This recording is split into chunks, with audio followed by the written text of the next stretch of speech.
मंगलाचरण। ओम नमः सिद्धेभ्यः जय श्री ओम नमः सिद्धेभ्यः जय श्री ओम नमः सिद्धेभ्यः। मंगलम भगवान वीरो मंगलम गौतमो गणी मंगलम कुंद कुंदाद्यो जयेंद्र महोस्तु मंगलम।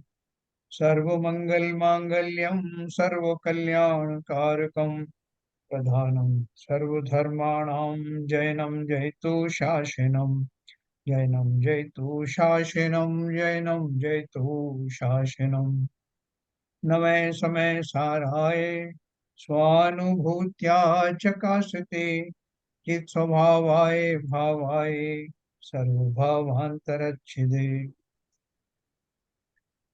समय सार ग्रंथ पे निज निर्गुण अधिकार का रसपान हम लोग कर रहे हैं। और जैसे कि अब मैंने आपको बताया कि हमारी सारे अभी तक के जितने भी अध्याय निकले हैं उन सब के माध्यम से हम वो अंतिम सीढ़ियों पर पहुंच रहे हैं। फिर हमने जीव और अजीव के बारे में भेद विज्ञान इसीलिए किया। कर्ता कर्म अधिकार के माध्यम से ये भी जाना कि कर्ता कौन है और कर्ता कौन नहीं है, भोक्ता कौन है और भोक्ता कौन नहीं है। उसके बाद में भी जाना कि मैं अपनी गलतियों के कारण, अपनी गलत धारणाओं के कारण किस तरह से कर्मों का आश्रय करता हूँ और फलस्वरूप जो अंततोक्त कर्मों से बंधा रहता हूँ। आश्रमों से निवृत्ति कैसे हो करके संवर के भाव जागृत हों और संवर के भाव कुछ चिरकाल तक नहीं तो कम से कम पहले प्रारंभिक रूप से थोड़े काल तक बने रहें, जिससे निर्जराएं प्रारंभ हो जाएं। तो अब निर्जरा जो प्राप्त होने की बात तो हम सब जानते हैं, जाने अनजाने में भी हम बोल देते हैं अरे साहब उनकी कर्मों की बहुत निर्जरा हुई। भले ही वो वास्तविक निर्जरा ना हो, लेकिन ये शब्द हमारे अंदर, खासतौर से जैनियों के अंदर बहुत पॉपुलर है, निर्जरा का अधिकार। लेकिन अब भी बहुत सारी बड़ी बड़ी भ्रांतियां हैं और बहुत से हमारे उपदेशक भी उस भ्रांतियों का पोषण करते रहते हैं कि निर्जरा का अर्थ है कर्मों का सत्ता से अलग हो जाना। लेकिन और सत्ता से कैसे अलग हो जाना कि वो कम से कम उस पीरियड में तो वापस ना आए या तत्काल नवीन कर्म का बंध ना हो, उसको वो निर्जरा संवर पूर्वक निर्जरा कहते हैं। और उसकी विधि हमने पढ़ी कि जिन विधि से कर्म के बंधन होते हैं उसके विपरीत भावों के द्वारा संवर और निर्जराएं होती। इस रहस्य को ना समझने के कारण हम लोग पुण्य और पाप जो बंध हैं उन बंध को भी निर्जरा ही मान लेते हैं। तो ये अपन ने पुण्य पाप अधिकार में अच्छे से पढ़ा था। निर्जरा अधिकार में भी क्रिया कांड के ऊपर में हम कितने उसके ऊपर निर्भर करने लगते हैं और उन्हीं को, हमारी गलती भी नहीं है। क्या है कि हम अगर कहीं कोई सा अध्ययन करें, थोड़ा बहुत अध्ययन कर पाते हैं, लेकिन कोई किसी की देशना मिल गई और देशना भी ऐसे की मिली जो स्वयं भी निर्जरा का स्वरूप नहीं जानते हैं, तो वो हमें उन क्रिया कांड में ही उलझा देंगे और हमको ये कहेंगे कि इस क्रिया से ऐसी ऐसी निर्जरा होती है, कर्मों से निर्जरा हो जाती है। कुछ कुछ जो है व्यवहार से कोई बात कही जाती है उसको हम निश्चय से मान लेते हैं। हाँ, जैसे हम बोलते हैं जिनेंद्र देव के दर्शन से निधत्ति निकाचित कर्म भी निर्जरित हो जाते हैं। तो हम सोचते हैं ये कितना सस्ता सौदा है कि जो बड़े बड़े जो कर्म जिससे भी जिन दर्शन से बाकी के लोकल जो कर्म है वो तो नहीं जाते, लेकिन बड़े बड़े कर्म चले जाते हैं, ये कैसे संभव हो सकता है। तो हम उसके जो है रहस्य को समझते नहीं है। जैसे अपन ने एक पढ़ा था कि सम्यक दृष्टि के भोग निर्जरा के कारण होते हैं, उसका अर्थ समझ नहीं पाते। तो आज अपन जो पढ़ने जा रहे हैं, कल बहन जी ने आपको अच्छे से समझाया था कि जिन गाथाओं के माध्यम से कि क्रिया कांड जो है वास्तव में काफी जोर दे करके आचार्य कुंद ने और अमृतचंद्र आचार्य ने बताया है कि ये क्रिया कांड वास्तव में बिना भाव के होने वाले क्रियाकांड वास्तव में बंध के ही कारण होते हैं।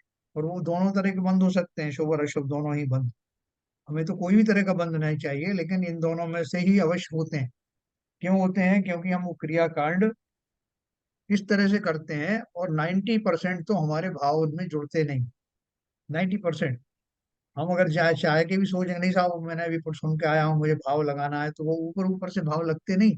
क्योंकि जब तक हम उस मर्म को समझते नहीं है किन भावों से निर्जरा होती है, वीतरागी भाव क्या होते हैं, वो जब तक हम उनकी मुख्य उसकी जो स्पिरिट जिसे कहना चाहिए मूल उस बात को ना समझ पाए, तब तक हम 90% जो क्रियाएं करते हैं वो निश्चित ही निर्जरा की कैटेगरी में तो छोड़ो, शुभ बंध की कैटेगरी में भी छोड़ो, उनसे अशुभ का ही बंध होता। शुभ का भी हो गया तो भी बंध है, लेकिन वो भी नहीं होता। तो अपन इसी बात को पढ़ेंगे। और वो सीवी जैन साहब ने जो पूछा था वो 108 बार जो माला का जो है वो मुझ में कहीं खोज नहीं पाया, लेकिन ये जो अपनी आलोचना पाठ है ना, इसकी 4 लाइन है, इसके बेसिस पे आप लोग ही सब ढूंढ लेंगे तो मिल जाएगा ये। अपन ने ये पढ़ा था, देखिए मैं आपको बताता हूँ। बंदो पांचों परम गुरु 24 जन राज, सुनिए जिन अरज हमारी, हम दोष किए अति भारी, तिनकी अब निवृत्ति काजा, तुम शरण लही जिन राजा। तो इसमें है, एक वेते चौ इंद्रियवा, मन रहित सहित जे जीवा। छठ 6 प्रकार के जीव हैं, एक से लेकर के 5 इंद्रिय तक के, मन सहित और मन रहित करके। तिनकी नहीं करुणा धारी, निर्दयी है घात विचारी। एक तो 6 छठ काय के जीव हो गए। फिर समरंभ समारंभ आरंभ, ये 4 गतियों के जीव हो गए, 5 इंद्रिय हो गई। समरंभ समारंभ आरंभ, मन वच तन कीने प्रारंभ। समरंभ समारंभ आरंभ 3 हुए, मन वच तन 3 हुए। इनमें से आप मल्टीप्लाई करके देख लेना, आपको मिल जाएगा। और सब लोगों को भाई साहब, एक्सरसाइज। भाई साहब मैं बताऊं, हाँ ये ना हाँ बताओ। वो जो समारंभ समारंभ आरंभ, जी, मन तीन तीन तीन गुणा तीन, 3 गुणा 3, 7, 9 हो गए। 27 हो गए। और 4 कसाई हो गई, 27 हाँ हाँ, चौका 108। बस देखो ईद का समरंभ समारंभ आरंभ, मन वचतन कीने प्रारंभ, 3 × 3 हाँ, तो ये मन हो गए। बचपन फिर कृत 3 गुणा। कारित मोदन, कृत हाँ, कारित तीनों मोदन तीन 3 चार, ये हो 3 गए। 9। और × 4 क्रोधादि चतुष्टय धरी के। ठीक तो है, और 8, 108 हो गए। नीचे की और लाइन में आगे लिखा ही आगे है। भी है, हाँ एक आगे मिनट, पढ़ोगे तो 108 हो गए। नीचे की लाइन में 108 लिखा है, शत 8 जु इति भेदन्ते। हाँ शत 8 मतलब 100, शत मतलब हाँ 100, और ऊपर से 8, 108। शत 8 सर जु इति भेदन्ते, अग कीने परिच्छेदन्ते। ऐसे हमने सर, मैं 108 तो प्रकार के कहा। ये कन्वर्सेशन में मैं तो टोटली कंफ्यूज हो गया। नहीं मैं अच्छा, बताऊं। बात कर। अरे ठीक है, एक मिनट। दोबारा बता दो भाई साहब। हाँ, देखो इसको एक इस तरह से इन्होंने दिया है, जो 108 दिया है। समरंभ से चालू करो, समरंभ समारंभ आरंभ, है ना, किसी बात की हम सोचते करने के लिए, फिर उसकी तैयारी करते हैं और फिर शुरू करते हैं। ऐसे समरंभ समारंभ आरंभ 3 भेद होते हैं। फिर मन वचन तो अपन जानते हैं, 3 × 3, मतलब उन कार्यों को मैं मन वचन 3 तरह से करता हूँ, तो 3 × 3 9 तो ये हो गए। फिर कृत कारित मोदन करके, कृत कारित और अनुमोदना, इन 3 9 में 3 से मल्टीप्लाई किया हो गया 27। फिर 27। क्रोधादि चतुष्टय धर के, 4 कषाय, क्रोध मान माया लोभ, 4 से मल्टीप्लाई करेंगे, 27 × 4 108 हो गया। बिल्कुल बिल्कुल, अब समझ में आ गया। है ना। बाबूजी, आपको कंठस्थ है, मेरे को समझने में देर लग रही थी, माफ नहीं, कोई करना बात मुझे। नहीं, कोई बात नहीं, कोई बात नहीं, कोई बात नहीं, कोई बात नहीं, बाबूजी का कोई क्या बात नहीं। है, 2 चीजें डबल हैं उनकी। एक तो उनको जो वो, जैसे किसी को जब भाव आते हैं तो इतने ओवरफ्लो हो जाते हैं कि जवान साथ नहीं दे पाती। और दूसरी बात सही बात। दूसरी बात जो यूपी के हैं मुलायम सिंह वाले, तो वो थोड़ा सा जल्दी बोल करके, वो अपन को लगता है वो अपने मन में बोल लेते हैं पूरे। तो इस तरह से उसकी वजह से अपने को फर्क पड़ता है। दूसरा क्या सही है सही। इसमें और भी आगे बताया, देखो 108 तो ये हो गया। फिर आगे बताया, विपरीत एकांत विनय के, संशय अज्ञान कुनय के, बश होए घोर अग कीने, बचते नहीं जाए कहीं। और भी 108 के जो और भी मल्टीप्लिकेशन हो सकते हैं, आपको अलग अलग जगह पर अलग अलग मिल जाएगा। तो ये एक एक्सरसाइज है सभी लोगों के लिए, जो सुनने वाले हैं सब। 108 जो भेद मैंने बताया, उसके अलावा आपको कोई और तरीके से 108 मिले जाप की मालाओं को जो रिप्रेजेंट करते हैं, वो कल सब लेके आएंगे और अपने अपने हिसाब से बताएंगे। इस बहाने से कम ग्रंथों को पलटेंगे। ठीक है सर।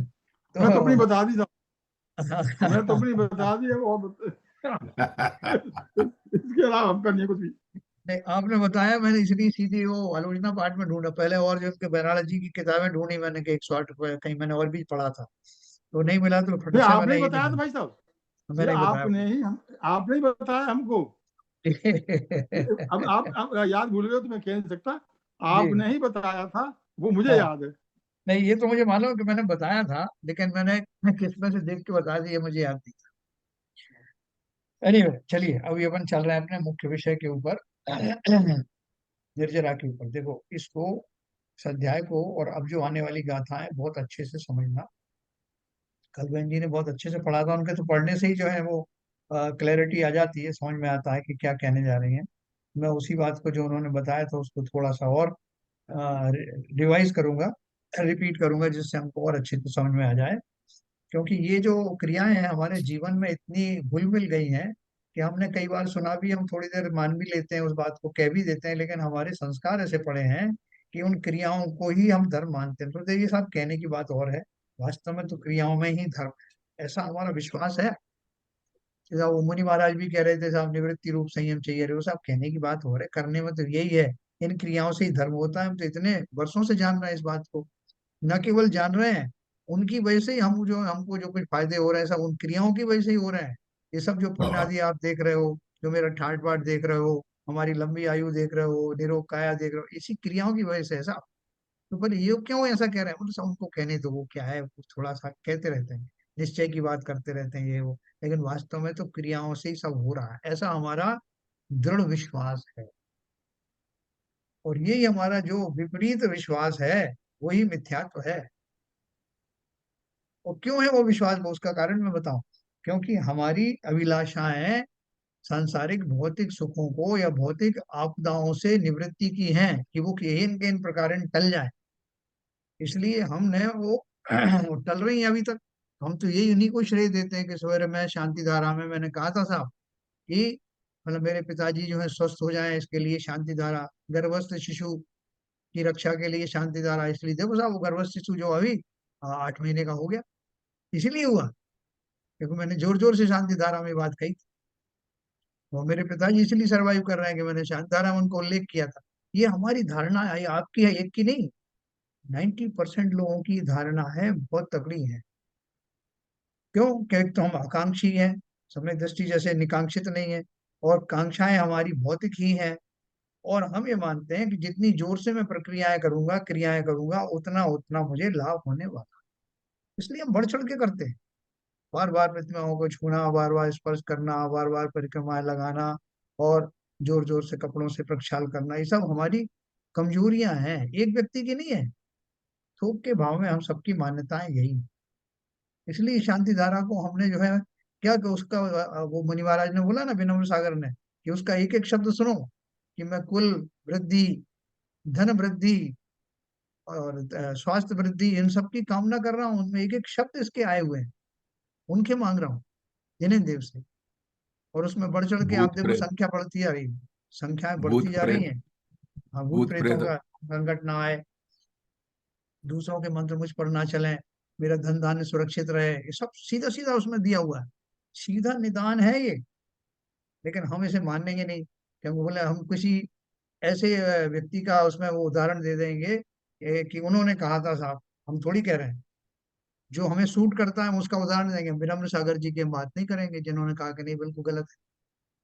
तो ये नहीं तो हमारी जो है भीरुता। ये भी तो उदाहरण देते हैं कि साहब जिनवाणी में क्यों लिख के दिया है सांदारा हाँ का, वही वही, वही ये जिनवाणी का ही तो बनाई मैं कह क्यों? रहा हूँ, जिनने बोला है। और उन मुनि की भी बातें हम कहेंगे जिन्होंने उसके लिए विरोध नहीं किया हो, उनको खड़ा कर देंगे हम। क्योंकि हम जो चाहते हैं वही कहने वाले या उन्हीं उद्धरणों को लेके आते हैं, ये हमारी कमजोरी क्यों? क्यों? सर, मुनि भी तो पढ़ते हैं उसी सांदारा को। हाँ यही मैं कहने वाला था, है। यही मैं कहने वाला था, यही मैं मुनि कहने वाला मुनि था, आके सुनिए। जब और सांदारा जब मंदिर मुनि में आते पढ़ेंगे तो हैं। ज्यादा पैसे की बोली आएगी। देखो बोली अपन भी तो, अगर करोगे तो बोली जी ज्यादा आएगी उसमें। हाँ हाँ हाँ, देखो अपन तो अपना कल्याण करना है अपन को। अपन किसने क्या कहा, इससे कोई चक्कर मत पड़ो। मैंने बैकग्राउंड आपको इसलिए बताया कि किस तरह से हम लोगों का ये संस्कार क्यों बन गए हैं। क्योंकि हम, मिथ्या दृष्टि होने का ये बहुत बड़ा परिचय है कि हम वीतराग से वो सब राग की वस्तुएं मान रहे हैं। ये जो समय सार पढ़ने वाले बहुत सारे लोग हैं आजकल, वो भी पढ़ते हैं जो क्रिया कांड में विश्वास करते हैं, लेकिन उन्होंने इसका कोई इन्फ्लुएंस लिया नहीं। आचार्य अमृतचंद्र ने इतना, और आचार्य कुंद कुंद ने इतना क्लियर कट लिखा है, जो अपन फिर से अभी पढ़ेंगे। उनको क्या समस्या थी, वो क्यों ऐसी बात लिखते? उन्हें कोई ईर्ष्या थी हम लोगों से, कि बेचारे जो है क्रिया कांड करके कितने इनको फायदे हो रहे हैं और हम क्यों ऐसी बात लिखें?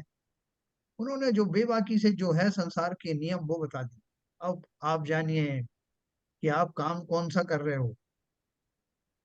बीड़ी पी पी करके जैसे वो बच्चा बार बार सोचता था मेरी ताकत बढ़ रही है और घटती जा रही थी, ऐसे ही क्रिया कांड में विश्वास करते करते मैं अपने मिथ्यात्व का कितना पोषण कर रहा हूँ, ये बात ध्यान देने योग्य है ना। वो कहते हैं कि आप जो है वो मिनिमम क्रिया और मैक्सिमम भाव करिए, तो क्रियाओं के माध्यम से होने वाली हिंसा से भी बचोगे।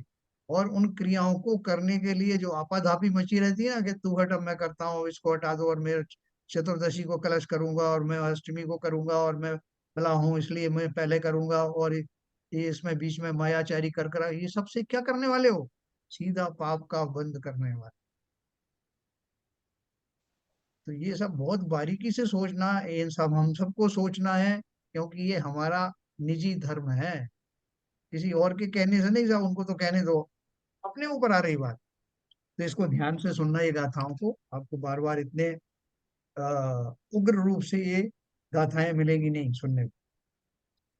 अपन बात कर रहे थे 142 नंबर की, मैं आपको शेयर करता हूँ।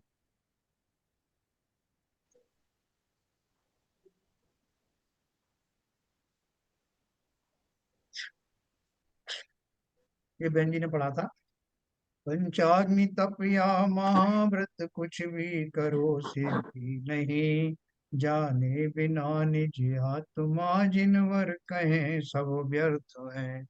मोक्ष में जो ज्ञान पद वह ज्ञान से ही प्राप्त हो, निज ज्ञान गुण के बिना उसको कोई पा सकता नहीं। स्वयं की कल्पना से जिन मत अस्वीकार करके और मोक्ष मार्ग के विरुद्ध कठिनतर प्रवृत्ति करके दुख पाओ तो पाओ। जो क्या लिखा, स्वयं की कल्पना से अपन ने अपने मन में मान लिया कि धर्म क्या है, जिन मत अस्वीकार करके, जो एक्चुअल जिन व्रत है उसे न मान करके, और मोक्ष मार्ग के विरुद्ध कठिनतर प्रवृत्ति करके, मैं ऐसी प्रवृत्ति कर रहा हूं जो वास्तव में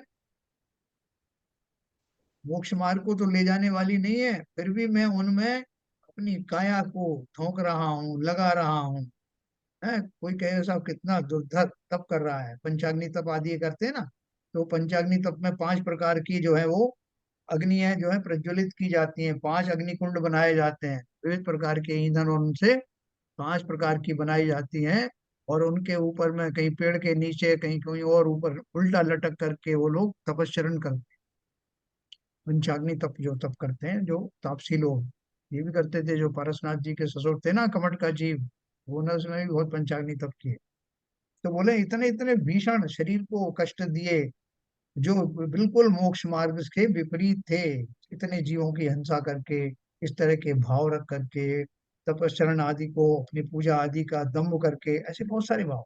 तो बोले इतना भीषण शरीर को कष्ट दे करके लेकिन मोक्ष के विरुद्ध कार्य किया और हमने दुख पाया।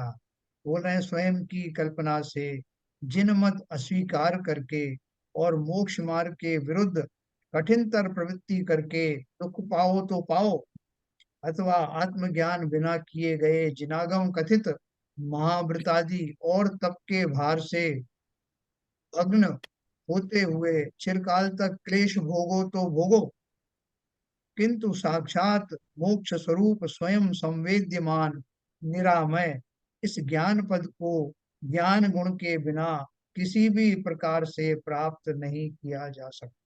देखो उन्होंने 2 बातें कही। एक तो दिया कि जिन दर्शन में जिस प्रकार से जिस प्रक्रियाएं बताई गई हैं, जिस तरह के तप आदि बताए गए हैं, संयम आदि बताए हैं, उनके विरुद्ध आचरण भी हमने किए, अनंतों बार किए, जो मोक्ष के सर्वथा विरुद्ध थे वो भी किए। और हमने अपने हिसाब से जैन धर्म की परिभाषाएं बनाई।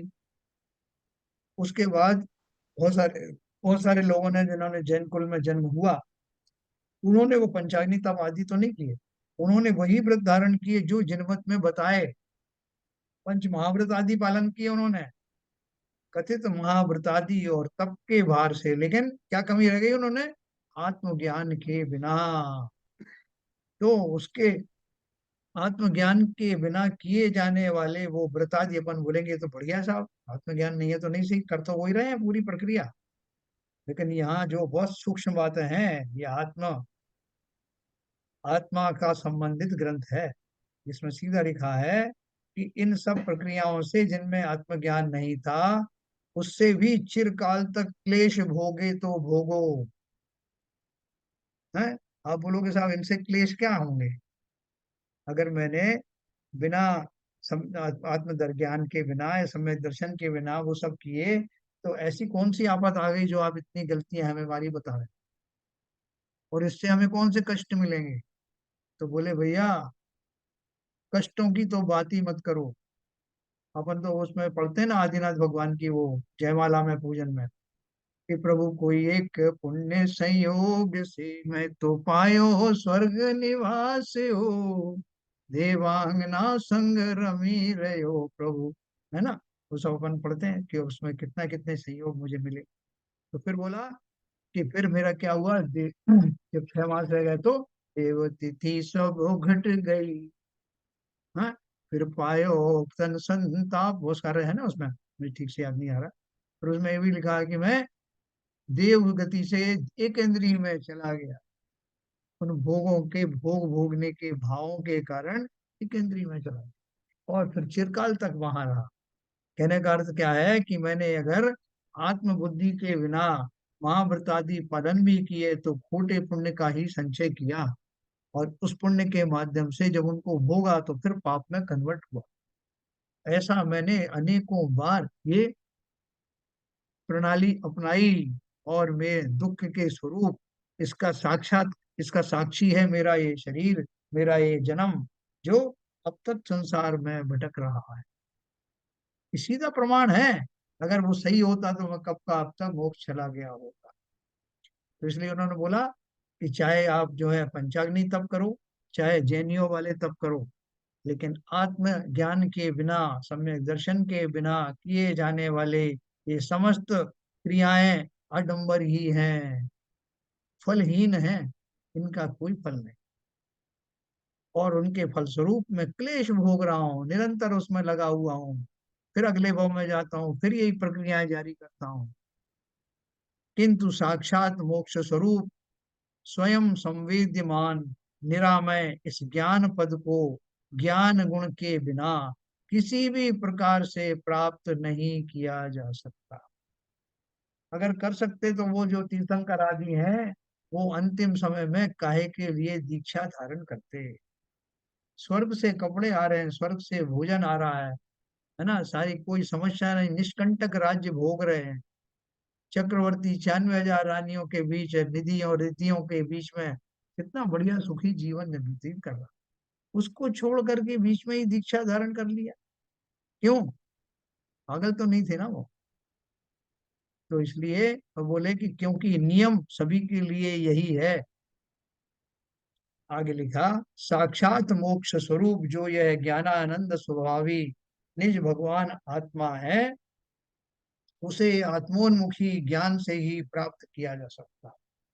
उसे प्राप्त करने का अन्य कोई उपाय नहीं है। इस कलश में तो यहाँ तक कहा है कि चाहे जिनागम में कथित व्रत आदि पालो, तपश्चरण आदि करो, चाहे जैनेतरों के यहाँ प्रचलित क्रिया कांड करो, वो भी रुद्राभिषेक करते हैं, हमारा भी अभिषेक चलता है, हमारे में और उनमें कोई फर्क नहीं है।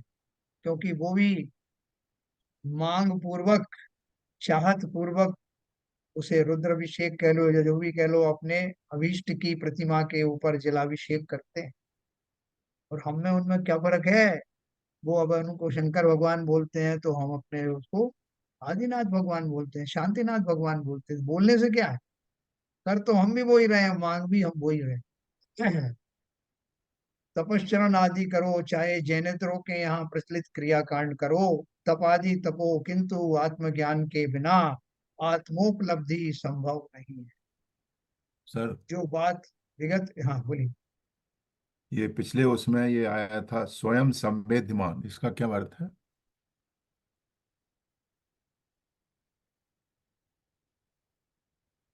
स्वयं, किंतु साक्षात मोक्ष स्वरूप स्वयं संवेद्यमान, हाँ, स्वयं संवेद्यमान का अर्थ क्या हुआ सर? एक सेकंड, कहाँ पे आया वो?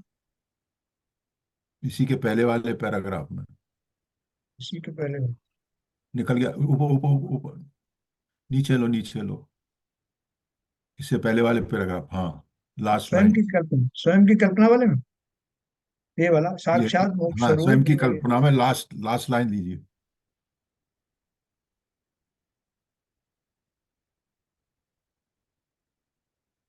नहीं, ऊपर वाला या नीचे बोल्ड अक्षर में लिखा है वो वाला या उससे नीचे वाला? बोल्ड अक्षर में है उसकी लास्ट लाइन।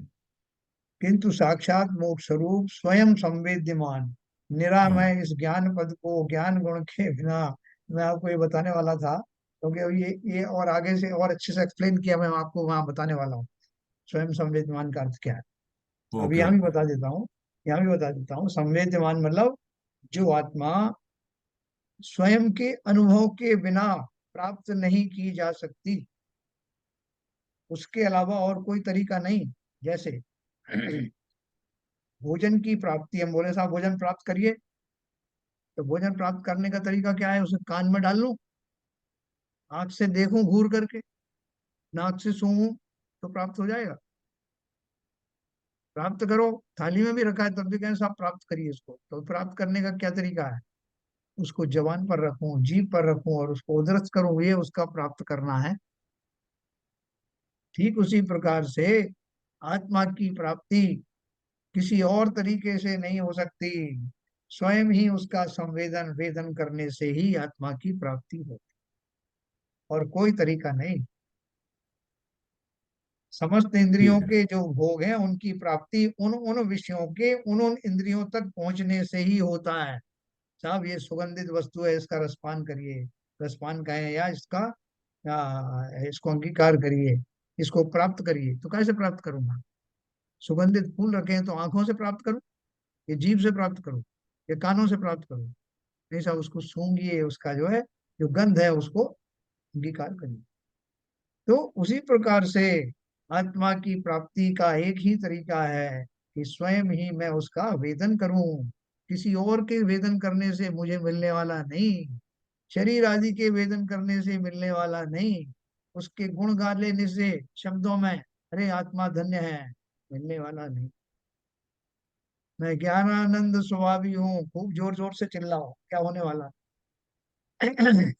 जब तक कि उस ज्ञानानंद स्वभाव का मैं स्वयं अनुभव ना करूं, उसमें डूब ना जाऊं, विभोर ना हो जाऊं, मुझे वास्तव में उस ज्ञानानंद स्वभाव के का अनुभव ना होने लगे, तब तक उस भाव को मैंने प्राप्त किया ही नहीं। ये इसका अर्थ है स्वयं संवेद्यमान का। हाँ, अच्छा है, देखो आपने पूछा। क्योंकि ये इसका आगे भी आने वाला था, इसलिए मैंने वहां उसको बताया नहीं था। तो अपन ने पढ़ा समस्त कर्मों में प्रकाशन का अभाव, ये पढ़ा अपन 205 नंबर का। हाँ, गाथा है। नाण गुणेन विहीणा एदं तु पदं बहु विना लहन्ते, तम गिण्यतमेदं यदीच्छसि कं परिमोक्षम्। ज्ञान गुणेन विहीना एतत्तु पदं बहवोऽपि न लभन्ते, तद्ग्रहाण नियतमेतद् यदीच्छसि कर्म परिमोक्षम्। हाँ, इसके उन्होंने दिया है हिंदी में। इस ज्ञान गुण के बिना जन प्राप्ति ना शिव पद की करें, यदि चाहते हो मुक्त होना ज्ञान का आश्रय करो। हाँ, वही बात जो अपन ने गद्य में पढ़ी वही बात करना है। ज्ञान गुण से रहित बहुत से लोग अनेक प्रकार के क्रिया कांड करते हुए भी इस ज्ञान स्वरूप पद को प्राप्त नहीं कर पाते हैं। देखो ध्यान से सुनना, ज्ञान गुण यानी आत्मानुभव से रहित बहुत से लोग अनेक प्रकार के क्रिया कांड करते हुए भी इस ज्ञान स्वरूप आत्मा को प्राप्त नहीं कर पाते। इसलिए हे भव्य जीवो, यदि तुम कर्म से पूर्ण मुक्ति चाहते हो तो इस नियत ज्ञान को ग्रहण करो। है ना? दो लोगों को भोजन परोसा गया और सेम सेम चीज परोसी गई, तरह तरह के व्यंजन, और एक से कहा कि भाई साहब आपकी जो है ट्रेन आने में अभी 4 घंटे का टाइम, प्लेटफॉर्म पे बैठे हुए। दूसरे से कहा कि साहब आपकी ट्रेन कभी भी आ सकती है, जल्दी से भोजन करिए। और उसमें से आप बताओ कि दोनों में से कौन अच्छी तरह से भोजन का आनंद लेगा। हाँ, जिसकी 4 घंटे ट्रेन है लेट। हो गया कि 4 घंटे पड़े आराम से भोजन करो, भोजन के आनंद लो। तो वो उसकी एक एक चीज को जो है तो कहेगा कि चटनी बहुत अच्छी बनी, साहब ये छोले बहुत अच्छे बने, अरे मजा आ गया आज। क्यों, पूरी अनुभूति वो उसमें डूबा हुआ है, तो उसका रस ले रहा है। और दूसरा व्यक्ति कभी भी ट्रेन आ सकती साहब, तो वो कैसे खा रहा है, फटाफट फटाफट, उसको नहीं मालूम कि किस में खाया, कि छोले में हाथ डाला तो कहीं रायते में पड़ा, कहीं किसी में पड़ा, और सामने देख रहा है ट्रेन आ तो नहीं रही। तो उस निश्चिंतता के ना होने के कारण, जैसे भोजन में स्वाद होते हुए भी उस भोजन का वेदन नहीं कर सकता, ठीक उसी प्रकार से आत्मज्ञान से रहित व्यक्ति उन क्रिया कांडों में आत्मा को पकड़ सकता नहीं। आत्मा का स्वाद उसे आएगा ही नहीं, किंचित नहीं आएगा। वो क्रियाओं में बाउंड रहेगा, इसको रगड़ दूं, इसमें ये कर लूं, उसमें वो कर लूं, 4 पूजन और कर लूं, फिर मुझे घर भी जाना है। और दूसरी तरफ एक आत्मज्ञानी व्यक्ति 2 मिनट के अंदर में उस रस में डूब जाता है। जैसे देवताओं के अमृत झरता है ना, जब वो उनका जो है क्षुधा काल आता है, तो सेकंडों में कंठ से अमृत झर जाता है, और उसका वेदन, उस सुख का वेदन तत्काल हो जाता है। भूख की जो है, भूख की यानी क्षुधा की व्याधि भी नहीं सता पाती, उसके पहले ही उसका शमन हो जाता।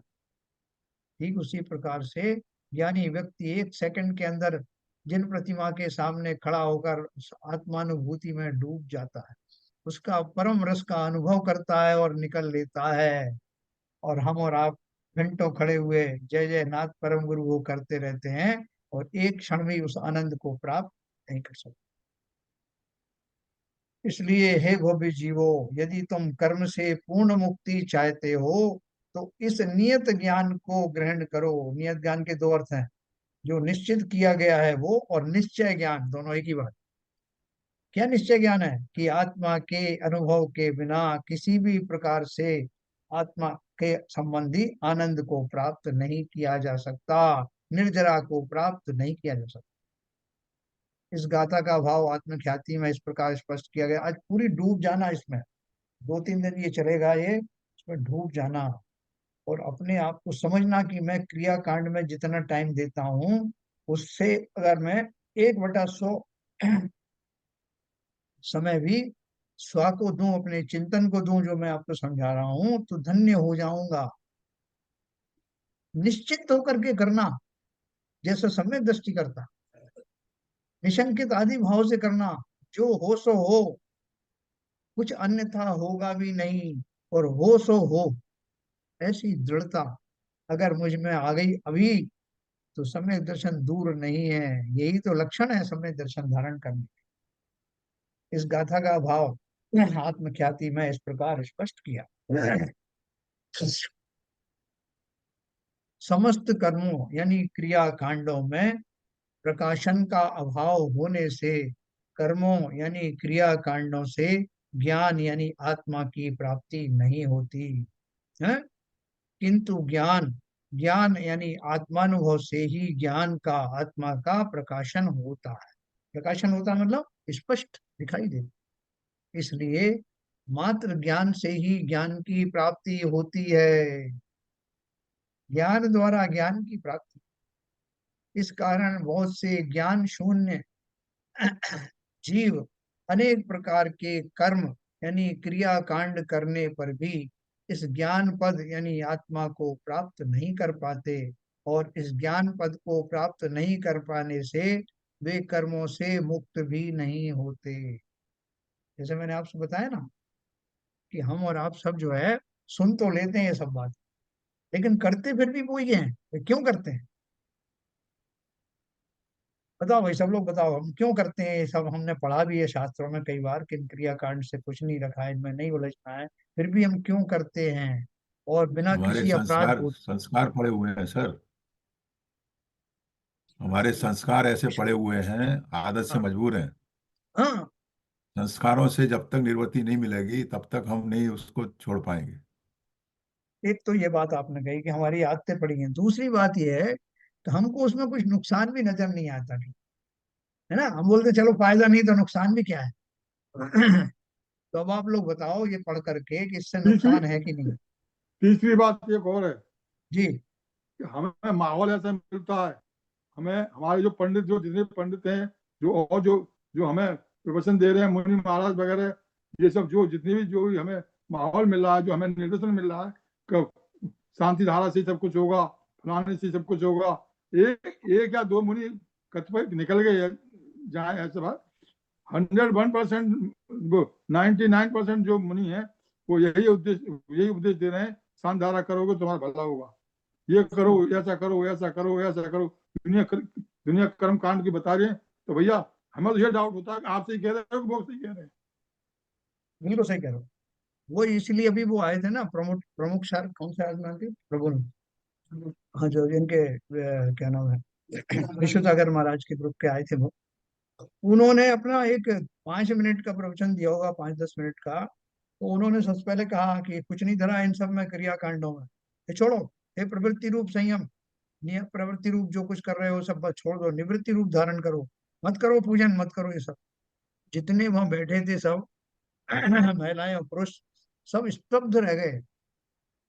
एकदम स्तब्ध रह करके उन्हें लगा कि कह क्या रहे हैं, कोई दूसरे पंथ के आ गए कि क्या हुआ। अब सोचो, उनको अप्रिशिएट करने वाले ही नहीं थे लोग। तो जैसे बाबू जी ने कहा, वो बात भी सही है। अगर बहुतायत से लोग ऐसा ही कहने लगे हैं तो फिर हम लोगों का भी जो समझ में आने लगे कि इतने लोग कह रहे हैं तो यही बात सही होगी। लेकिन एक काल दोष कह लो या हम सबकी भावनाओं को समझ करके वो उसी बात को कहते रहते हैं। लेकिन जो स्वाध्यायी जीव हैं, जो इनके सामने ये शास्त्र खुले हुए रखे हैं, ये मूल गाथाएं इनके सामने हैं, वो तो सुधरे हैं। न केवल इससे हमें वो नहीं मिलेगा जो मिलना है, बल्कि जो मिल रहा है वो बहुत दुखद है, नहीं नुकसान साहब, देने दूसरी वाला है। हाँ। दूसरी दूसरी बात यह भी है जी। कि आज समाज की और जो लोगों की जैन की स्थिति ऐसी है कि महाराज भी करें तो क्या करें। हाँ। अगर वो इस तरह के उपदेश नहीं देंगे और जैसे जो अभी महाराज आए जैसे बोलने लगेंगे तो कल से मंदिर में कोई नहीं आएगा। हाँ, वो भी बात तो सही। वो उनका उनका उद्देश्य होता है पहले उनको मंदिर में आने से उनको जोड़ो, और जब मंदिर में आने से जोड़ेंगे तब धीरे धीरे उनको स्वाध्याय के लिए प्रेरित करो। हाँ, उसके बाद जब उनको इस तरह का ज्ञान होगा तब इससे इनकी आदतें छूटेंगी। सही कह तो रहे हो। वो 90% जो माहौल जो बनता है, चाहे कहीं चतुर्मास हो रहा हो, चाहे मुनि महाराज बिहार में आ रहे हों, उनका 90% यही उद्देश्य रहता है। ऐसे बिरले ही मुनि मिलेंगे जो ऐसे अभी आए थे जो स्पष्ट बात करके और अपना आगे अपने मोक्ष मार्ग में लगे रहे। बिल्कुल सही कह रहे हो आप। वो फिर क्या है, उन्होंने यही सोच करके उस माहौल को बनाए रखा कि एक ना एक दिन ये सुधरेंगे। लेकिन वो तो हम इनको बताएंगे, लेकिन उनको कभी ऐसा मौका ही नहीं मिला कि हम सुधरे हों। हम तो वहीं कभी खड़े हैं। नहीं, वैसे ही है नहीं। वैसे विश्व विष्णु सागर जी महाराज का कहीं भी जी। आप प्रवचन सुन लीजिए, हाँ। तत्व पूरा तत्व में ही निर्धारित रहता है। वो तत्व से इधर तो जाते ही नहीं है। जाते नहीं, वो इसकी परवाह ही इतना नहीं करते इतना कि ज्ञान, कितने लोग इतना हैं। बढ़िया। आप अगर आप सुने तो जी। आपको ऐसा लग जाता है कि आपके मन अंतर तक आपकी प्रसन्नता हो जाती है, खुशी हो जाती उन्होंने है। सही करा, उन्होंने कभी इस बात की परवाह नहीं करी कि मैं अगर इस तरह की बात करूंगा हो सकता है मेरी सभा में भीड़ हाँ, ये भीड़ बड़ी कम मेन चीज है। नहीं और सर, भीड़ होती है। बाबूजी जो कह रहे हैं बिल्कुल सही कह रहे हैं। मैंने तो भोपाल में उनके प्रवचन भी सुने हैं, उनकी क्रिया भी देखी है। वो क्या कहते हैं, कभी भी इन क्रियाओं में या सांधारा कराने में या संयुक्त सांधारा कराने में, बोली लगवाने में, वो उसमें कभी उनको उनको नहीं देखा। बिल्कुल सही कहा। तो तो देखो जैसा अपन इस पर। जैसा जैसा गुरु होगा ना, वैसे ही तो उसके चेले होंगे। तो उनके जितने भी मुनि हैं, उनके संग के वो हाँ, तत्व ही चर्चा करते हैं, वो भी इधर उधर नहीं जाते। बिल्कुल सही कह रहे हो, बिल्कुल सही कह रहे हो। तो देखो अपन आगे पढ़ते हैं। देखो अपन को अपना भला करना है और अपने सामने मूल आचार्यों की लिखी हुई, प्राचीन आचार्यों की लिखी ये गाथाएं हैं। हमारा बहुत भाग्य अच्छा है कि उसके हिंदी टीकाकार भी हमें मिल गए और उन्होंने उस बात को खोल के रख दिया, है ना। इसलिए अपने मन में औरों का जो हो रहा है होने दो, और क्यों नहीं सुधर रहा है हमें कोई मतलब नहीं, सुधर जाए तो अच्छा है। लेकिन हमें उसका जो मर्म है वो समझना है। देखो इसमें वो भी आएगा कि पूजन पाठ करना मन करने से मना नहीं किया गया है, नहीं तो कोई सोचे कि ये मना कर रहे हैं, वो नहीं, उन्होंने सब दिया बात, आगे सुनिए आप। इसलिए उन्होंने बोला अनेक प्रकार कर्म क्रिया कांड करने पर भी इस आत्मा को प्राप्त नहीं कर पाते, और उस ज्ञान पद को प्राप्त नहीं कर पाने से वे कर्मों से मुक्त भी नहीं होते। इसलिए जो जीव कर्मों से मुक्त होना चाहते हैं उन्हें एकमात्र इस ज्ञान यानी आत्मज्ञान के अवलंबन से इस नियत एक पद यानी आत्मा को प्राप्त करना चाहिए। उक्त संपूर्ण कथन का तात्पर्य यह है कि जिन्हें आत्म कल्याण करना हो वे आत्मज्ञान की दिशा में सक्रिय हों। मात्र क्रिया कांड में उलझे रहने से कुछ भी होने वाला नहीं। भूमिका के अनुसार सदाचरण तो होना ही चाहिए और सज्जनों के होता भी है, तथापि उस सदाचार से आत्मोपलब्धि होने वाली। इसका अर्थ क्या है? तो ये नहीं कह रहे कि आप मंदिर में जा रहे हो तो दर्शन मत करिए, दंडवत मत करिए, या आप पूजन मत करिए, या आप अभिषेक मत करिए, ये सब नहीं कह रहे हैं। वो कह रहे हैं वो उतना मिनिमम गृहस्थों के लिए जो षट आवश्यक है वो करना ही पड़ेगा आपको, उसके बिना आपके भाव नहीं बनेंगे, और भाव पहले से ही नहीं है तो कम से कम वो मिनिमम जो रिक्वायरमेंट है, बड़ों के सामने जाते हैं, अपन हाथ जोड़ते हैं, स्तुति करते हैं, वो सब तो जरूरी है। लेकिन वो कह रहे हैं कि उसी सदाचार के बल पे मेरी निर्जरा हो जाएगी ऐसा मत मानना। उससे आगे की बात करना, किसी बुजुर्ग की सेवा करनी हो तो आप पहले जाओगे, उसके बाद उससे कुशल क्षेम पूछोगे, नमस्कार करोगे, फिर उनकी भैयावृत्ति करोगे, आगे का कार्य करोगे। हाथ जोड़ के खड़े हो जाओगे तो उनके विचार होगी, कोई भैयावृत्ति नहीं। ये तो मैंने बाह्य उदाहरण बताया, आंतरिक में भी ऐसा ही है। ये सदाचार के माध्यम से मुझ में विनय का भाव प्रस्फुटित होता है, और उस विनय पूर्वक जिनवाणी के प्रति बहुमान आता है, जिनेन्द्र देव के प्रति बहुमान आता है। क्यों आता है? कि जिन भावों को, जिन सिद्धांतों को समझने में मुझे पसीना आ गया, उनको उन्होंने आत्मसात करके वैसा बन के दिखा दिया, इसलिए अभिनंदनीय है। ऐसा भाव करके गदगद भाव से दर्शन करना। वो कह रहे हैं दर्शन करने की मनाही थोड़ी, लेकिन किस भाव से करना, इन भाव है। ऐसे ही भाव से कर सकता हूँ, भगवान आज मेरा जो है परीक्षा होने वाली है, जरा ध्यान रखना आज मैं पास आज हो जाऊं, इतने इतने नंबर मेरे आए, मेरा मेरिट लिस्ट में नाम आए। और चोर भी बगल में आके खड़ा हो गया कि भगवान आज ये सेठ जी के घर मेरा चोरी की मंशा है, आप ऐसा करना कि सारा माल मुझे मिल जाए। नमो अरियंताणम नमो सिद्धाणम। उन्हीं जिनेन्द्र देव के दर्शन करने वाले विभिन्न प्रकार के जीवों के विभिन्न भाव हो सकते हैं। तो यहाँ बोल रहे हैं कि जिनको भूमिका के अनुसार तो हम सदाचरण का पालन करें, लेकिन आत्म कल्याण करना है तो आत्मज्ञान की दिशा में सक्रिय होना आवश्यक। इस कथन से यह अत्यंत स्पष्ट हो गया है कि यहाँ ज्ञान गुण का आशय निर्विकार परमात्म तत्व की उपलब्धि से है, और इसके बिना हम चाहे जितना दुर्धर तप करें तब भी हमें आत्मोपलब्धि नहीं होगी। अब इसी भाव का पोषक कलश रूप काव्य कहते हैं, जिसका पद्यानुवाद इस प्रकार।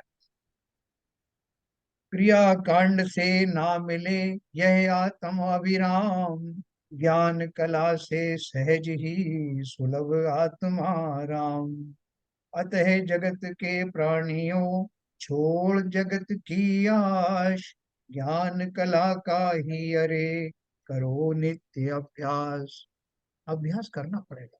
जैसे ये जो मैं क्रियाकांड करता हूँ इसका भी मैंने अभ्यास किया। वो कब किया था? अरे अभी से नहीं, जन्म जन्मों से करता आ रहा हूं। ये तो मेरा अभ्यास ऐसा है जैसा कि बिना सिखाए ही बच्चा मुंह से ही दूध पीता है। अंधेरे में भी हमारा हाथ जो खाने में जाता है तो मुंह में ही जाता है। ऐसा अभ्यास है हमारा ये क्रियाकांड का भी। लेकिन अब वो कर रहे हैं कि नया तरह का अभ्यास शुरू करो ना भैया। तो क्या अभ्यास शुरू करें? तो बोल रहे हैं इस ज्ञान स्वरूप पद को कर क्रिया कांडों से प्राप्त करना दुरासद है, संभव नहीं है। यह तो सहज ज्ञान कला से ही सुलभ है। इसलिए जगत के प्राणियों, तुम इस ज्ञान पद को निजात्म ज्ञान की कला के बल से प्राप्त करने का निरंतर प्रयास करो, अभ्यास करो। आर्ट ऑफ लिविंग, हम तरह तरह की क्लासेस ज्वाइन करते थे। मैं आर्ट ऑफ लिविंग में गया था, श्री श्री रविशंकर जी की क्लास में गया था साहब। वहाँ क्या सीखे? और आर्ट ऑफ लिविंग। बोले आर्ट ऑफ लिविंग वो है कि आर्ट ऑफ लिविंग ये है, नित्य आत्मज्ञान की कला। कला माने आर्ट। जिनेंद्र देव के सामने जाते ही मेरे भाव ऑन हो जाएं, स्विच ऑन हो जाए, सीधा वन टू वन संवाद चलने लगे। ओ ये और मैं, ये मेरे दर्पण के तुल्य हैं, इनमें मैं ही दिखाई दे रहा हूँ, निज का जिन में, जिनका निज में। ऐसा आदान प्रदान होने लगे घुसते ही। जैसे वो सातवें गुण स्थान धारी मुनिराज ध्यान में बैठते ही उस पीक पर आ जाते हैं, सातवें गुण स्थान वाली। ऐसे ही मेरा भी हो। मंदिर में प्रविष्ट होते ही जिनेंद्र देव की प्रतिमा पर नजर पड़ते ही सीधा प्रेरित हो जाऊंगा कि तुझ में मुझ में अंतर ही क्या। मैं क्या बन सकता ना ईश, मैं क्या ना पा सकता वे गुण, जिन्हें देख नम जाता शीश। सीधा सीधा, और कोई बात ही नहीं। तब हमारा नमस्कार जो है सार्थक होगा। इस कलश में अत्यंत स्पष्ट रूप से यह कहा गया है कि किसी भी कर्म से धर्म नहीं होता। कर्म माने एक्टिविटी। कर्म का आशय यहाँ सभी प्रकार के शुभ अशुभ भाव और धर्म के नाम पर होने वाले सभी प्रकार के क्रिया कांड से है। तात्पर्य यह है कि किसी भी प्रकार के शुभ अशुभ भाव या किसी भी प्रकार के धार्मिक क्रिया कांड से आत्मोपलब्धि नहीं हो सकती, क्योंकि क्रिया कांड तो जड़ की परिणति है ना। देखो मैं अभी एक चीज आपको और बताऊं, मैं किसी को क्रिटिसाइज नहीं कर रहा हूँ, ना मना कर रहा हूँ। आप देखो अपन जाते हैं तो बहुत सारी मंदिर में, हमारी मंदिर में नहीं, सब बहुत सारे मंदिरों में छोटे छोटे आजकल जो है विधान बना दिए। एक एक किताब में छोटी छोटी किताबें रखी हैं बहुत सारी, इसका विधान, उसका विधान, इसका विधान, मुकुट सप्तमी की पूजा, ये सब पूजा। और महिलाएं खास तौर से उसमें ढूंढ ढूंढ करके, और मुझे वो दे दो, यंत्रवत होता है वो सब। पूजन करने का मना नहीं, यंत्रवत। अभी इसका पढ़ लिया, वो पढ़ना है, वो ये मुझे पूरा अपनी लिस्ट के हिसाब से करना है और घर जाना। और मुझे इसी बात का संतोष मिलता है कि मैंने ये पूजन की। तो वो कह रहे हैं कि वो जो सब जो मैं करता हूँ करने में कोई बुराई नहीं, बल्कि अच्छी बात है। लेकिन उनमें से किसी से के भी भाव में मैं जुड़ा क्या? उनको पढ़ते समय, उनकी स्तुति करते समय, उन वीतरागी जिनेंद्र की किसी भी भाव से मैं जुड़ा क्या? वहां तो मुझे पड़ी गया, अभी 5 मिनट बचे हैं, इसमें एक और पढ़ लेता हूँ। भला ही नहीं हुआ उससे, उसकी बजाय मैं एक ही भी पढ़ता, पूरे मनोयोग से पढ़ता, उसके एक एक शब्द को बैतरणी की तरह उपयोग करता हुआ आगे बढ़ता, तो मेरा कितना भला प्रतिदिन होता, जो नहीं हो पा रहा अज्ञान के कारण। इसलिए उन्हें लिखा, कर्म का आशय यहाँ सभी प्रकार के शुभ अशुभ भाव और धर्म के नाम पर होने वाले सभी प्रकार के क्रियाकांड से है। तात्पर्य यह है कि किसी भी प्रकार के शुभ अशुभ भाव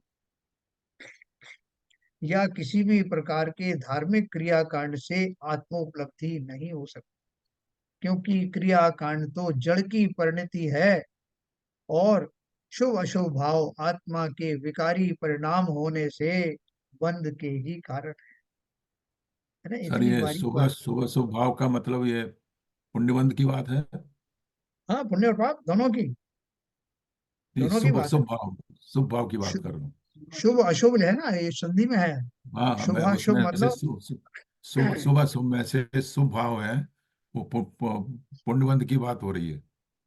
नहीं, ये कह रहे हैं कि चाहे वो शुभ बंध हो या अशुभ बंध हो, दोनों ही विकारी परिणाम हैं। पुण्य और पाप की बात एक साथ करते हैं ना। हाँ ठीक है, ठीक। और क्यों करते हैं? क्योंकि वो क्रिया करते समय मेरे शुभ ही भाव बने, जरूरी नहीं। आपको पता नहीं जीवों के कितनी तरह के अनंत भाव होते हैं। कि वो क्या करते समय, जैसे अब पढ़ रहे हैं कि वो कमठ के जीव ने ऐसा उपसर्ग किया पारस के नाद के लिए, मैं उस समय आर्त ध्यान बंद कर सकता हूँ, मैं द्वेष भी रख सकता हूँ उस कमठ के जीव से उसी समय, कि मूर्ख कहीं का, तुझे मालूम है तो हमारे पार्श्वनाथ भगवान पे इतना उपसर्ग किया, तुझे शर्म आनी चाहिए, तो कौन से भाव कर रहा हूँ मैं? हम सोच रहे हैं धर्म हो रहा है, जो उसने किया, जो घटना हुई वो तो घट गई, मैंने कौन से भाव बनाए? तो ऐसे बहुत सारे भाव आते हैं। कहीं हमने पढ़ा कि उनको जो है इससे द्रौपदी का चीर बढ़ाया हो, सीता प्रति कमल, तो अपन करते करते कहेंगे भगवान देखो उनके द्रौपदी का चीर बढ़ाया, सीता का, तो हमारा भी तो कुछ करो ना। जय जय नाथ परम गुरु ओम नमः देव्या, और ये अर्थ चढ़ाया, क्या कह के चढ़ाया? कि सीता प्रति कमल रचायो, मेरा भी तो कुछ कर रो। आपको मालूम नहीं, आप बोलो कि ऐसा भाव कोई करता है क्या? अनंत प्रकार के भाव लोग करते हैं। उन्हीं प्रक्रियाओं में शुभ और अशुभ दोनों चलते हैं। जब मैं कहता हूँ कि भूत प्रेत आदि जो है मेरे निकट नहीं आए, सबके मंत्र जो है मेरे सामने फीके पड़ जाए, मैं धन धान्य से भर जाऊं, तो इसमें राग और द्वेष दोनों है कि नहीं? सोच के देखना, जाने अनजाने हम क्या कर रहे हैं। जब मैं कहता हूँ कि भूत प्रेत आदि सब मेरे सामने नहीं आए और सब नाश को प्राप्त हो, किसी के मंत्र मेरे सामने काम ना करें, तो कौन सा भाव हुआ? द्वेष भाव। जब मैं कहता हूँ कि धन धान्य से भर जाऊं, मेरे कुटुंब की वृद्धि हो, मेरे वंश की वृद्धि हो, तो कौन से भाव कर रहा हूँ? संसार में रहने की राग आदि भाव कर। जिन्हें इन बात की समझ नहीं है वो तो बेचारे भोले हैं। लेकिन शास्त्र को पढ़ने वाले, समझने वाले, कम से कम वो तो समझे कि क्या मुंह से निकाल रहा हूँ। कृत कारित अनुमोदना से वही दोष लग रहे हैं, क्या फायदा हुआ पढ़ने का? इसलिए वो शुभ अशुभ आत्मा के विकारी परिणाम होने से, मतलब जिस तरह अशुभ का यानी पाप का बंध होता है, ऐसी तरह से शुभ भाव के कारण होने वाले पुण्य के बंध भी विकारी भाव ही हैं। और इन दोनों तरह के भाव से आत्म कल्याण नहीं होता। इस तरह हमने पढ़ा। कल मैं आपको ये 206 नंबर की गाथा बताऊंगा। उसका ये थोड़ा सा ये रह गया कि जो बंध का कारण है वो धर्म कैसे हो सकता है, उससे आत्मोपलब्धि भी कैसे हो सकती है। इसी प्रकार क्रिया कांड रूप जड़ की क्रिया से आत्मा के धर्म का क्या संबंध? यही कारण है कि आचार्य देव यहाँ सहज बोध कला का अभ्यास करने की प्रेरणा दे रहे हैं, क्योंकि आत्मा की प्राप्ति का एकमात्र उपाय आत्मानुभूति ही है। अब तक यह कहा गया है कि एक ज्ञान पद ही स्वपद है, प्राप्त करने योग्य है, आश्रय करने योग्य है, और उसकी प्राप्ति ज्ञान के ही माध्यम से होगी, अन्य किसी क्रिया कांड या शुभ अशुभ भाव से नहीं होगी। अब आगामी गाथा 206 में कल यह कहेंगे कि तुम एक ज्ञानमय पद को प्राप्त करके उसमें ही संतुष्ट हो जाओ, उससे तुम्हें उत्तम सुख की प्राप्ति होगी। गाथा का पद्यानुवाद कल करें। है कोई बोले कि भैया तुम जो इतना इतना ये लोहा इकट्ठा कर रहे हो, क्या करोगे इसका? बोले साहब कबाड़ी को बेच दूंगा मैं, 30 रुपए किलो मिलेगा, आप जानते नहीं हो क्या? तो उन्होंने बोला कि भैया एक काम करो, ये एक पारस पत्थर ले जाओ। बोले इससे क्या होगा? बोले सारा लोहा तुम्हारा सोने में कन्वर्ट हो जाएगा। बोले उससे क्या फायदा होगा साहब? अरे सोने को तुम नहीं जानते क्या, सोने का क्या फायदा होता है? बोले साहब कौन तो बनाएगा, कौन पारस पत्थर को लगाएगा, और सोने उस समय जो लोहे के भाव और बढ़ गए तो फिर हम इसी चक्कर में लगे रहेंगे, इसलिए ये पारस पत्थर तुम ही रखो, हम तो अपना वो कबाड़ा ही बेचेंगे। इसी तरह के भाव हमारे रहते हैं, तो वो कह रहे हैं कि जो समझदार हैं वो एक पारस पत्थर को पा करके निहाल हो जाते हैं कि अब मेरी दरिद्रता दूर हो जाएगी, लोहे का छोटा सा टुकड़ा ही काफी है अब मेरे हाथ में पारस पत्थर। इसी प्रकार से जिन्हें ये जन्म मिला है, जैसा भी मिला है, इस जन्म में अगर आत्मानुभव रूपी देशना मिल गई और मैंने उसे आत्मसात कर लिया, सब कुछ मिल गया, अनंत भवों का क्लेश कट गया, अनंत भवों की दरिद्रता दूर हो गई। इसी भाव को अपन कल पढ़ेंगे, और इस क्रिया कांड में हम कहाँ आकंठ डूबे हुए हैं, उससे कैसे निवृत्त होकर के निज भाव में आएंगे। एक क्षण का वो पारस पत्थर हजारों वर्ष के लोहे के टुकड़ों से ऊपर रहेगा। इस बात को अपन कल चर्चा करेंगे। ठीक है सर। ठीक है सर। जिनवाणी स्तुति करें। जिनवाणी स्तुति ललित जी हैं? संजय प्रकाश जी संजय प्रकाश नहीं है। संजय प्रकाश तो हैं? संजय जी हैं? संजय प्रकाश तो हैं। हम्म, संजय प्रकाश जी आप पढ़ लीजिए सर। मैं आप तो पढ़ पढ़ दीजिए। नहीं पढ़।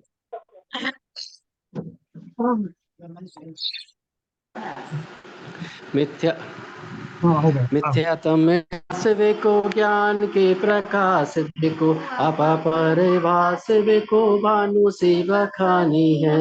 छहु द्रव्य जान को बंदे विधिवान को, स्वपर पिछान को परम प्रमाणी है। अनुभवताए को जीव के जताए को, कहूँ न सताए को भव्य उरे आनी है। जहाँ तहाँ तार वे को पार के उतार वे, सुख विस्तार वे को यही जिनवानी है। हे जिनवानी भारती तो हे जपू दिन रैन, जो तेरी शरणा गए तो पावे सुख चैन। जा वाणी के ज्ञान से सूझे लोकालो, सो वाणी मस्तक धरूं सदा देते दो, सदा देते दो। जिनवाणी माता की जय।